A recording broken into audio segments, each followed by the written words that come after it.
ሰላም ዛሬ የምናየው እጅግ አስቂኝና በአድሬናሊን የተሞላ ማድ መኒ የሚለውን ፊልም ነው።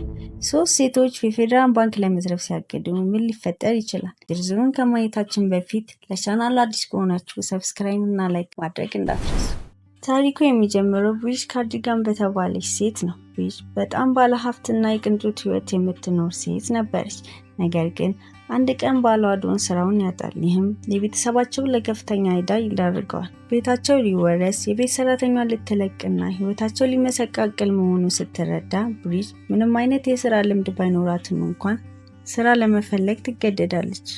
ብሪጅ በመጨረሻ በካንሳስ ሲቲ የፌዴራል ሪዘርቭ ባንክ ውስጥ የጽዳት ሰራተኛ ሆና ትቀጠራለች።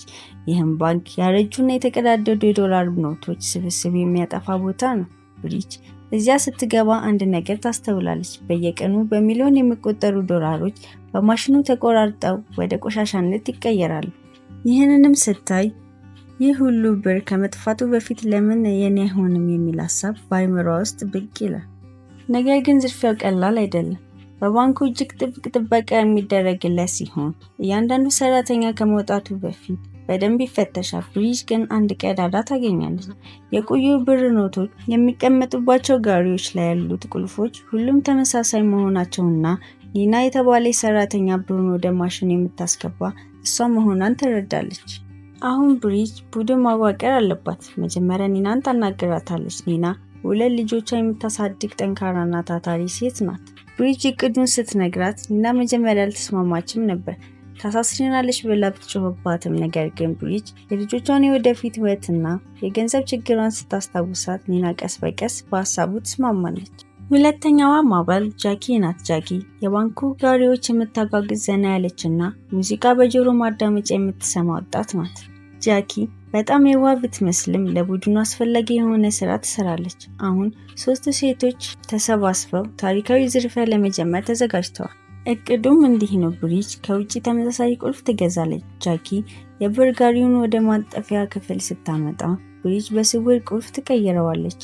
ከዛም ኒና ብሩን ወደ ማሽኑ ከመክተቷ በፊት የተወሰነ የገንዘብ ጥቅል በቆሻሻው መጣያ ውስጥ ትጥለዋለች። በመጨረሻም ብሪጅ በቆሻሻውን ስታወጣ ብሩን ይዛው ትወጣለች። የመጀመሪያ ሙከራ ቀንም ደረሰ። ሁሉም ልባቸው በፍርሃት ይመታል። ብሪጅ ቁልፉን ቀየረች። ጃኪ ብሩን ወደ ቆሻሻ መጣያ ወረወረችው። ብሪጅ ቆሻሻውን ይዛ ወደ ሽንት ቤት ሄደች። ኒናና ጃኪን ብዙም ሳይቆዩ መጡ። ገንዘቡ በልብሳቸው ውስጥ ከተው የመጨረሻ ሰዓት ሲደርስም ለመጀመሪያ ጊዜ ተሳክቶላቸው ወጡ። ነገር ግን በዚህ መሃል የጥበቃ ሰራተኛው ግሎቨር በአካባቢው ያልፋል። ሶስቱም ሴቶች ትንፋሻቸውን አቅበው ይጠብቃሉ። ግሎቨርም ምንም ሳይጠረጥር ሲያልፍ ብሪጅ ቆሻሻ ይዛ ወደ ውጪ ትወጣለች። አሁን ነገሮች መለዋወጥ ጀምረዋል። ከመጀመሪያ ስኬታማ ዝርፊያ በኋላ ሴቶቹ በራስ መተማመናቸው ጨምሯል። አሁን ድህነት ለብሪጅ የሩቅ ትውስታ ሆኗል። ዶን መጀመሪያ ስለ ነገሩ ሲያውቅ ደንግጦ ቢሆንም ነገር ግን የገንዘቡ ብዛት ሲያይ እሱም አብሮ መተባበር ጀመረ።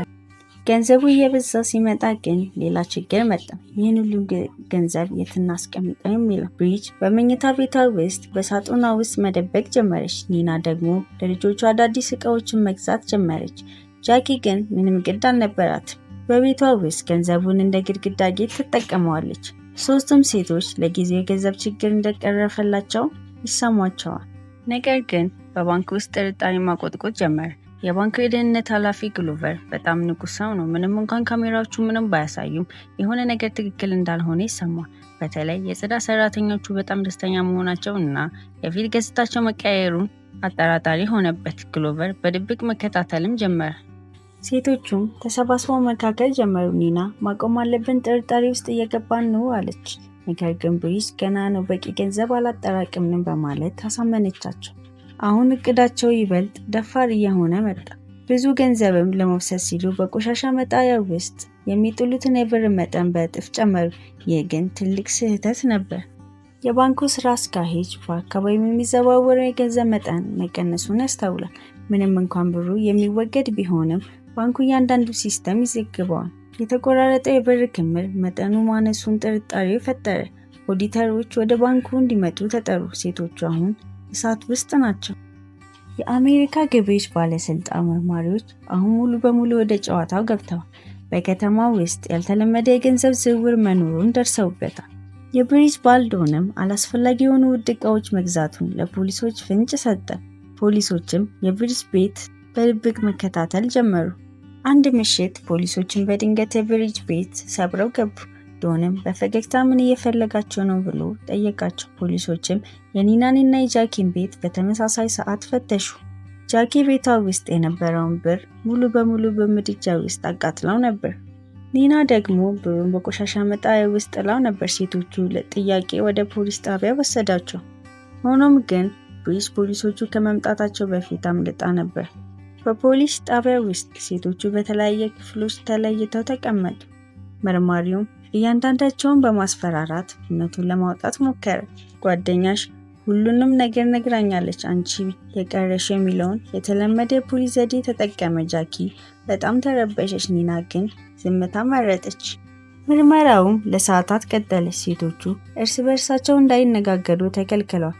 በዚህ መሃል ግን አንድ ትልቅ ግኝት ተገኘ። ፖሊሶቹ የብሪጅን የቆሻሻ ታንክ መረመሩት። በውስጡም እርጥብ የሆነና የቆሸሹ የዶላር ጥቅሎች አገኙ። አሁን ማስረጃ ተገኝቷል። በፍርድ ቤቱ ግን ያልተጠበቀ ውሳኔ አስተላለፈ። የብሪጅ ጠበቃም አንድ ነጥብ አነሳ። እነዚህ ብሮች ሊወገዱ የነበሩ ምንም ዋጋ የሌላቸው ቆሻሻ ናቸው።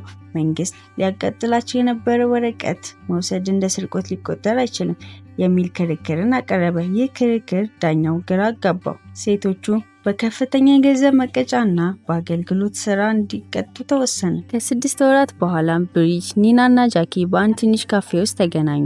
ብሪጅ የሚታይ ነገር አለኝ ብላ ወደ ድሮ ቤቷ ወሰደቻቸው። ኒና እና ጃኪ እዚህ ምን ሰራለው ብለው ጠየቋት። አንድ ትልቅ ክፍል ታየ። ክፍሉም እስከ ጣሪያው ድረስ በሚሊዮን በሚቆጠር ዶላር ተሞልቷል። ፖሊሶች የፈለጉት የቆሻሻውን ታንክ ብቻ ነበር። ብሪጅ ግን ትልቁን ድርሻ እዚህ ደብቀው ነበር። የሴቶች አይን በደስታ በራ። እኛ ሀብታሞች ነን ብላ ጃኪ ጮኸች። ቪዲዮውን ከወደዳችሁት ላይክ ማድረጋችሁ እንዳትረሱ። እንዲህ አይነት ዝርዝር የፊልም ሪካፖች እንዲቀጥሉ ከፈለጋችሁ ደግሞ ሰብስክራይብ ማድረጋችሁ እንዳትረሱ። በቀጣይ በሌላ አስደሳች ፊልም እንገናኛለን።